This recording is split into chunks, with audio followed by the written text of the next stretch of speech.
Hey guys, it's Vince. Today in this video I want to discuss Proma THC 150. Okay, this is a very common unit. Once again, I've discussed this in previous videos, but I want to cover in explicit detail how this unit works and of course how you would integrate this in your system. I'm going to put a wiring diagram up on the screen.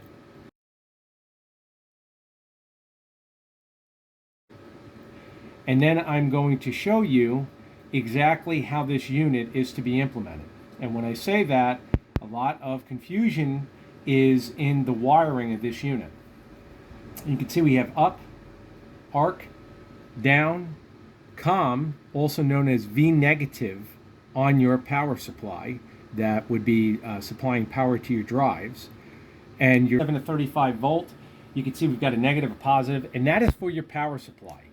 Okay, and that supplies power going to your Proma. Now, I recommend staying on the high end, and of course, the higher the voltage, the less susceptible to EMI the system is.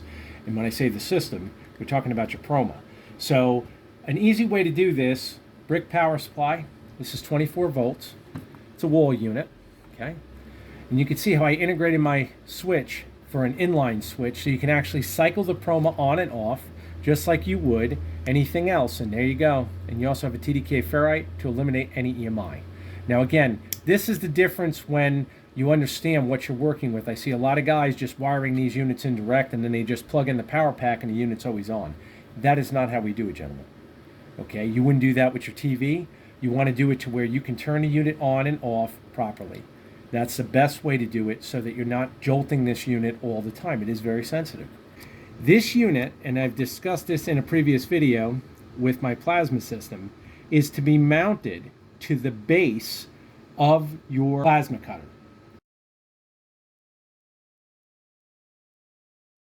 For some reason, there's a lot of confusion about where to mount this unit. The base of your plasma cutter is where this unit is to be mounted because we want to make sure that we are going to pick up any voltage differential on your torch, and the way to do that is keep the leads as short as possible to your plasma cutter.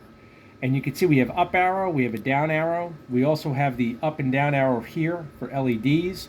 And the big thing to keep in mind is this unit works on a relay format. It has an up relay and a down relay, and all it does is tell your torch to go up and down based on the curvature of the substrate you're working with as they're cutting. So it allows the Z-axis to basically trace the substrate that you're actually cutting. So again, keeping that in mind, these units, once again, are not 100% accurate in the sense that they work flawlessly all the time. Why I say that is there are going to be stipulations. Is your torch head rusty? Do you have any type of humidity in your shop? Most of you will, especially if you have a water table. You will have probably about a 95% accuracy rate. Even on a 90% accuracy rate, you're still going to get excellent results. But overall, the cleaner you keep your table, the less humidity exposure you have to your electronics, the better off you are. That being said, I highly recommend utilizing any CNC robotics in a climate-controlled environment. I've said this in all of my previous videos. If you've never taken an actual tour of a CNC machine shop, you will find if you do, the high-end ones are all climate-controlled for that reason. Okay? These are robotics. You're actually mixing, I should say, a machine shop with electronics, and electronics hate humidity. So keep that in mind. And also keep in mind how this unit is to be integrated. Now, in my last video with my plasma controller, I showed you the integration cable. And the integration cable allows for, you can see the GX16 5-pin on one end, and it's a female connector. And on the other end, we have our 4 ferrules, which are to be implemented in plugging in the THC to your actual controller.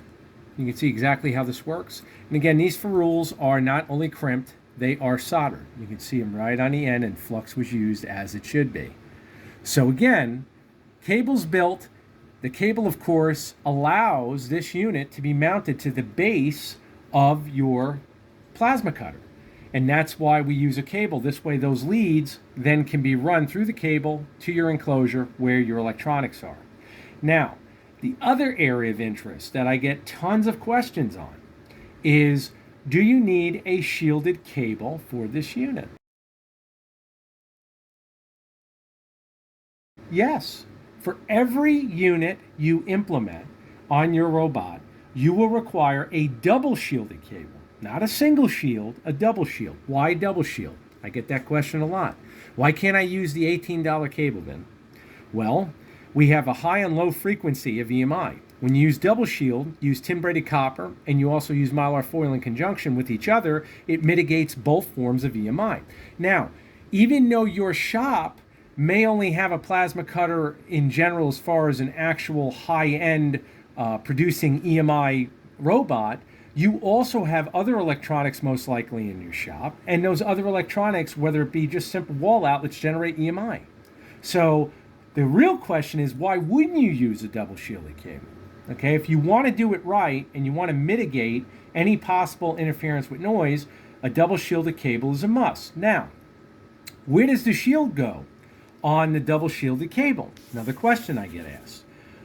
The shield should be implemented and attached to the end of the cable, once again, the female GX16 5-pin end in this case, which will plug into the enclosure. And why is that? Because if the shield is attached to this end, when it's properly mounted on the 5th pin, because we only have 4 leads here, leaving the additional 5th pin for your shield drain, it allows that 5th pin on the GX16 male connector, which is mounted on the base of the enclosure, which accepts this plug. That 5th pin will be allocated to the shield drain, which is then connected to the ground bus mounted within your electronics enclosure. And if the ground on the electronics enclosure is done correctly, your electronics enclosure is grounded. Henceforth, the ground bus is also conductive and grounded. And when this plugs into that actual plug on your enclosure, it grounds out the shield drain. So you can see how everything kind of works in conjunction together. I suggest highly that all of you watch this video again. And the reason I say that is you're not writing this down, or most of you are, and I hope you are. But if you write this stuff down and take notes, you will definitely learn at a much faster pace, because writing along with listening and watching is the fastest way to learn. But watching it again will help reiterate these points. The other thing I want to really point out is read the user's manual, whether you get a Proma or other THC, right away. Don't buy something without checking out the user's manual first. A lot of guys, for some reason, I don't know if it's just being bullheaded or men or whatever it may be, they don't read the user's manual before buying it, and then they're kind of lost when they get it. If you read it beforehand, number one, you have a better assessment of what you're purchasing. And number two, you'll be that much far ahead of the game when you get the unit. You become more familiar with it. And I don't read manuals once, guys. In this industry, I read them at least 2 or 3 times. A lot of the manuals, many of you know, are not in perfect English. This unit comes from Poland. So, again, the manual on the Proma is actually written excellent. A lot of the European manuals are, but if you get one from China, it may not be written excellent. So therefore, you want to make sure you have full support from wherever you purchase your THC from. But rest assured, I get a lot of challenging questions where it comes, well, the Proma is not the best, or this THC will perform better. The bottom line is this. All a THC does is articulate following a pattern of up and down movements on your z-axis based on the curvature of your substrate. That's all it does. If you're running with a lot of thicker material, 1/4 inch, 6.35 millimeter in thickness, and it's flat substrate, or you have a very good vendor, odds are you're not going to need this. It's the guys that are doing artsy type stuff where they're dealing with waves and curves, that's who really requires this. So keep that in mind. And I'm going to say one more point that a lot of people, for some reason, they overlook, and I tell all my guys interested in plasma cutters because they understand that these plasma robots generate the largest amount of income in the right hands. Functional parts beats artsy parts. If you're doing something that everybody can do, the odds are the cash associated with that is not going to be as high as you doing a one-off marine part that only you do. Okay, if it's a bracket for a Chris Craft boat that's no longer produced, guess what? You're going to make a hell of a lot more money than pissing around doing, artsy type cutouts of horses.